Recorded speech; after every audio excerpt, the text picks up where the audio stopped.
किष्किंधा कांड 33वां सर्ग। लक्ष्मण का किष्किंधापुरी की शोभा देखते हुए सुग्रीव के महल में प्रवेश करके क्रोधपूर्वक धनुष को टंकारना। भयभीत सुग्रीव का तारा को उन्हें शांत करने के लिए भेजना तथा तारा का समझा बुझा कर उन्हें अंतपुर में ले आना।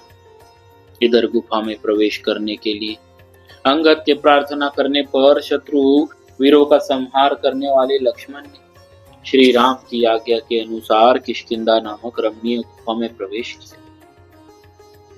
किष्किंधा के द्वार पर जो विशाल शरीर वाले महाबली वानर थे वे सब लक्ष्मण को देख हाथ जोड़कर खड़े हुए। दशरथ नंदन लक्ष्मण को क्रोधपूर्वक लंबी सांस खींचते देख वे सब वानर अत्यंत भयभीत हो गए थे। इसीलिए वे उन्हें चारों ओर से घेर कर उनके साथ साथ नहीं चल सके। श्रीमान लक्ष्मण ने उनके भीतर प्रवेश करके देखा किष्किंधापुरी एक बहुत बड़ी रमणीय गुफा के रूप में बसी हुई है। वह रत्नमयी पुरी नाना प्रकार के रत्नों से भरी पूरी होने के कारण दिव्य शोभा से संपन्न है। वहां के वन उपवन फूलों से सुशोभित दिखाई देते हैं। हरमियों, धनियों की अट्टालिकाओं तथा प्रासादों, देव मंदिरों और राजभवनों से वह पूरी अत्यंत घनी दिखाई देती थी। नाना प्रकार के रत्न उसकी शोभा बढ़ाते थे। संपूर्ण कामनाओं को पूर्ण करने वाले फलों से युक्त खिले हुए वृक्षों से वह पूरी सुशोभित थी। वह दिव्य माला और दिव्य वस्त्र धारण करने वाले परम सुंदर वानर, जो देवताओं और गंधर्वों के पुत्र तथा इच्छानुसार रूप धारण करने वाले थे, निवास करते हुए उस नगरी की शोभा बढ़ाते थे। वहां चंदन, अगर और कमलों की मनोहर सुगंध छा रही थी। उस पुरी की लंबी चौड़ी सड़कें भी मैरेय तथा मधु के आमोद से महक रही थी। उस पुरी में विंध्याचल तथा मेरु के समान ऊंचे ऊंचे महल बने थे, जो कई मंजिल के थे। लक्ष्मण ने उस गुफा के निकट ही निर्मल जल से भरी हुई पहाड़ी नदियां देखी। उन्होंने राजमार्ग पर अंगद का रमणीय भवन देखा। साथ ही वहां मैंद, द्विविद, गवय, गवाक्ष, गज, शरभ, बिंदुमाली, संपाति, सूर्याक्ष, हनुमान, वीरबाहु, सुबाहु, महात्मा नल, कुमुद, सुषेण, तार, जांबवान, दधिमुख, नील, सुपाटल और सुनेत्र, इन महामनस्वी वानर शिरोमणियों के भी अत्यंत सुदृढ़ श्रेष्ठ भवन लक्ष्मण को दृष्टिगोचर हुए। वे सब के सब राजमार्ग पर ही बने हुए थे। वे सभी भवन श्वेत बादलों के समान प्रकाशित हो रहे थे। उन्हें सुगंधित पुष्प मालाओं से सजाया गया था। वे प्रचुर धन धान्य से संपन्न तथा रत्न स्वरूपा रमणियों से सुशोभित थे। वानरराज सुग्रीव का सुंदर भवन इंद्र सदन के समान रमणीय दिखाई देता था। उसमें प्रवेश करना किसी के लिए भी अत्यंत कठिन था। वह श्वेत पर्वत की चार दीवारी से घिरा हुआ था। कैलाश शिखर के समान श्वेत प्रासाद शिखर तथा समस्त मनोरथों को पूर्ण करने वाले फलों से युक्त पुष्पित दिव्य वृक्ष उस राजभवन की शोभा बढ़ाते थे। वहां इंद्र के दिए हुए दिव्य फल फूलों से संपन्न मनोरम वृक्ष लगाए गए थे, जो परम सुंदर नील मेघ के समान श्याम तथा शीतल छाया से युक्त थे। अनेक बलवान वानर हाथों में हथियार लिए उसकी ढेवड़ी पर पहरा दे रहे थे। वह सुंदर महल दिव्य मालाओं से अलंकृत था और उसका बाहरी फाटक पक्के सोने का बना हुआ था। महाबली सुमित्रा कुमार लक्ष्मण ने सुग्रीव के उस रमणीय भवन में प्रवेश किया, मानो सूर्य देव महान मेघ के भीतर प्रविष्ट हुए।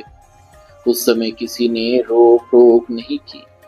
धर्मात्मा लक्ष्मण ने सवारियों तथा विविध आसनों से सुशोभित उस भवन की 7 ढेवड़ियों को पार करके बहुत ही गुप्त और विशाल अंतपुर को देखा।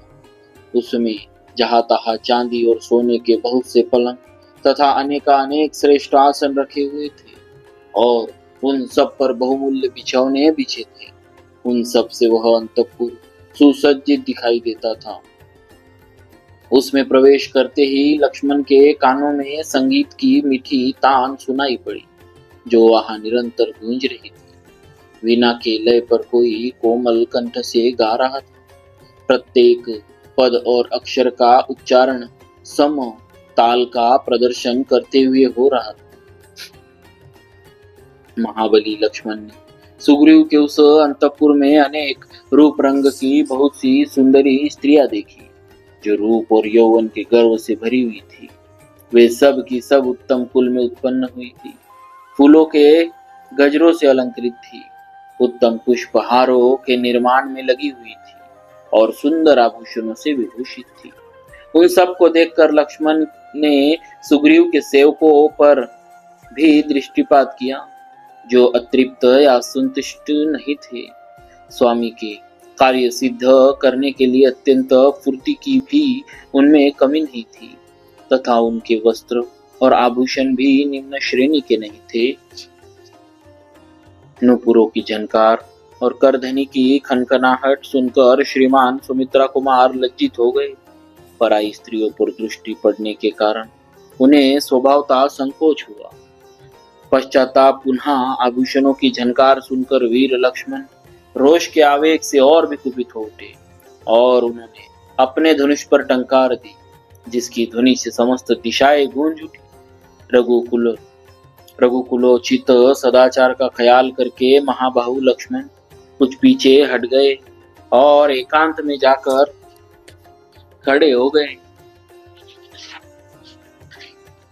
श्री रामचंद्र जी के कार्य की सिद्धि के लिए वहां कोई प्रयत्न न होता देख वे मन ही मन कुपित हो रहे थे। धनुष की टंकार सुनकर वानरराज सुग्रीव समझ गए कि लक्ष्मण यहाँ तक आ पहुंचे हैं। फिर तो वे भय से संत्रस्त होकर अपना सिंहासन छोड़कर खड़े हो गए। वे मन ही मन सोचने लगे कि अंगद ने पहले मुझे जैसा बताया था उसके अनुसार ये भातृवत्सल सुमित्रा कुमार लक्ष्मण अवश्य ही यहाँ आ गए। अंगद के द्वारा उनके आगमन का समाचार तो उन्हें पहले ही मिल गया था। अब धनुष की टंकार से वानर सुग्रीव को इस बात का प्रत्यक्ष अनुभव हो गया कि लक्ष्मण ने यह अवश्य यहाँ पदार्पण किया है। फिर तो उनका मुख सूख गया। भय के कारण वे मन ही मन घबरा उठे। लक्ष्मण के सामने जाने का उन्हें साहस न हुआ। तथापि किसी तरह धैर्य धारण करके वानर श्रेष्ठ सुग्रीव परम सुंदरी तारा से हित की बात बोले।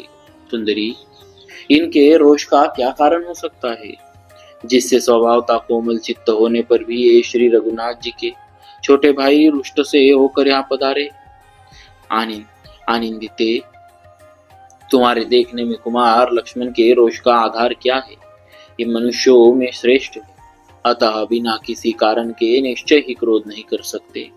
यदि हम लोगों ने इनका कोई अपराध किया हो और तुम्हें उसका पता हो तो अपनी बुद्धि से विचार कर शीघ्र ही बताओ।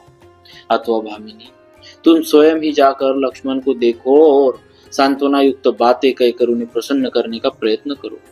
उनका हृदय शुद्ध करो। तुम्हारे सामने वे क्रोध नहीं करेंगे, क्योंकि महात्मा पुरुष स्त्रियों के प्रति कभी कठोर बर्ताव नहीं करते। जब तुम उनके पास जाकर मीठे वचनों से उन्हें शांत कर दोगी और जब उनका मन स्वस्थ एवं इंद्रिया प्रसन्न हो जाएगी, उस समय मैं उन शत्रुदमन कमल नयन लक्ष्मण का दर्शन करूंगा। सुग्रीव के ऐसा कहने पर शुभ लक्षणा तारा लक्ष्मण के पास गई।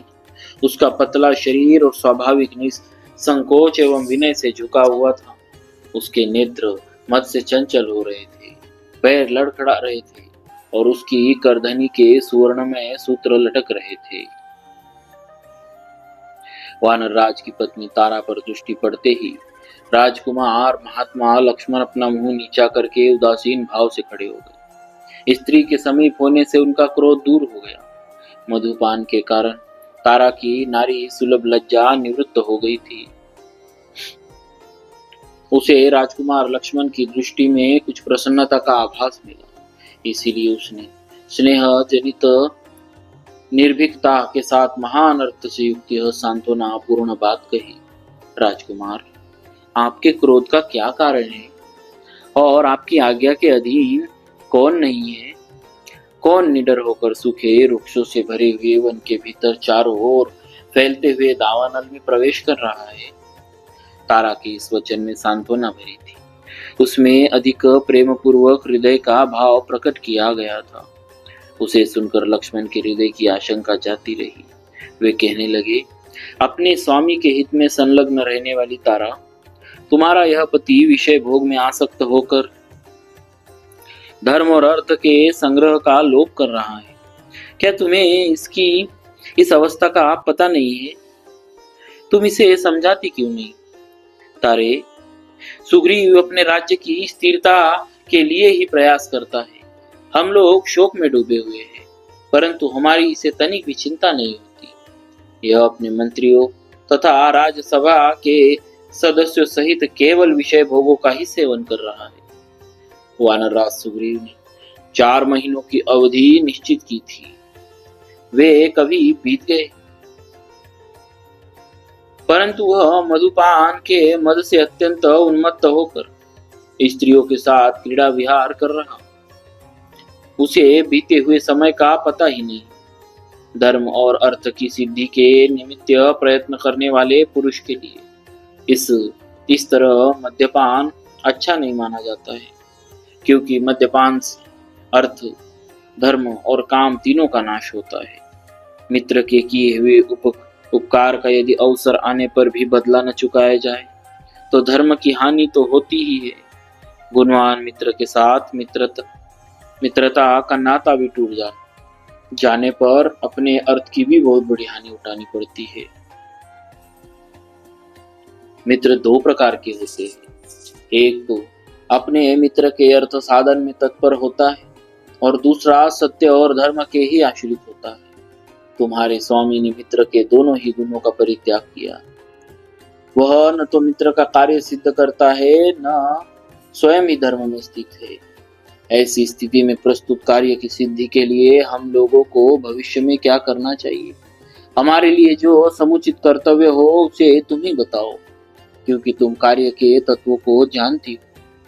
लक्ष्मण का वचन धर्म और अर्थ के निश्चय से संयुक्त था। उससे उसके मधुर स्वभाव का परिचय मिल रहा था। उसे सुनकर तारा भगवान श्री रामचंद्र जी के कार्य के विषय, जिसका प्रयोजन उसे ज्ञात हो चुका था, पुनः लक्ष्मण से विश्वास के योग्य बात बोली। वीर राजकुमार, यह क्रोध करने का समय नहीं। आत्मीय जनों पर क्रोध करना भी नहीं चाहिए। सुग्रीव के मद में सदा आपका कार्य सिद्ध करने की इच्छा बनी रहती है। अतः यदि उनसे कोई भूल भी हो जाए तो उसे आपको क्षमा करना चाहिए। कुमार, गुणों में श्रेष्ठ पुरुष किसी हीन गुण वाले प्राणी पर क्रोध कैसे कर सकता है, जो सत्व गुण से अवरुद्ध होने के कारण शास्त्र विपरीत व्यापार में लग नहीं सकता। अतएव जो सद्विचार को जन्म देने वाला है, वह आप जैसा कौन पुरुष क्रोध के वशीभूत हो सकता है? वानरवीर सुग्रीव के मित्र भगवान श्री राम के क्रोध का कारण मैं जानती हूँ।